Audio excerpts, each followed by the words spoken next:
In Surat al-Bani Israel, ayat nang 58, we find in the Quran, Allah Pak says, وَإِن مِّن قَرْيَةٍ إِلَّا نَحْنُ مُهْلِكُوهَا قَبْلَ يَوْمِ الْقِيَامَةِ أَوْ مُعَذِّبُوهَا عَذَابًا شَدِيدًا كَانَ ذَلِكَ فِي الْكِتَابِ مَسْطُورًا.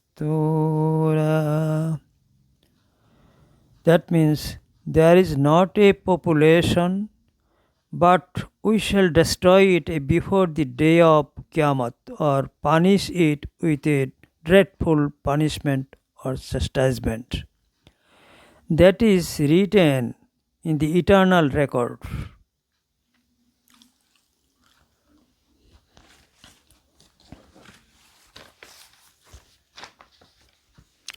In the Quran, the part of Qiyamah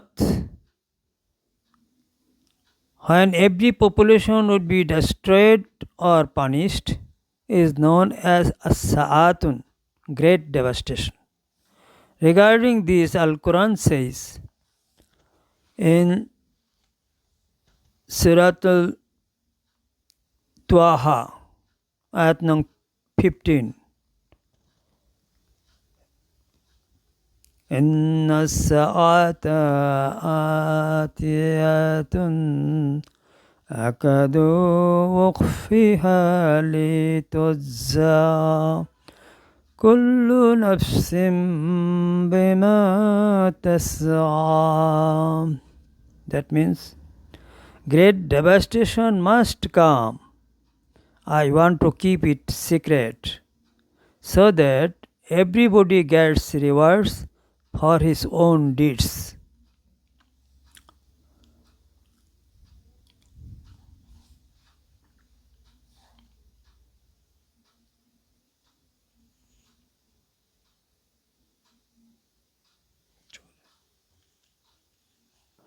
In Surat al-Araf, ayat or verse number 187, a part, لا أجليها لوقتها إلا هو.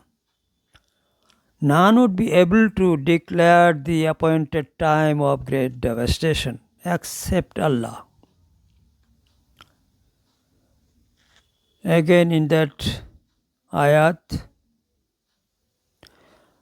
قل إنما علمها عند الله ولكن أكثر الناس لا يعلمون. Say the knowledge thereof is with Allah alone, but most of the men will know not. Most of the people of the world to come from the life period of Rasulullah up to Qiyamah will not have the knowledge of great devastation or Qiyamah. But less people will come to know from Isa salam, because Allah Pak declared in the Quran that none but Isa salam would be informed about Qiyamah. Surah Al-Imran, ayat number 179.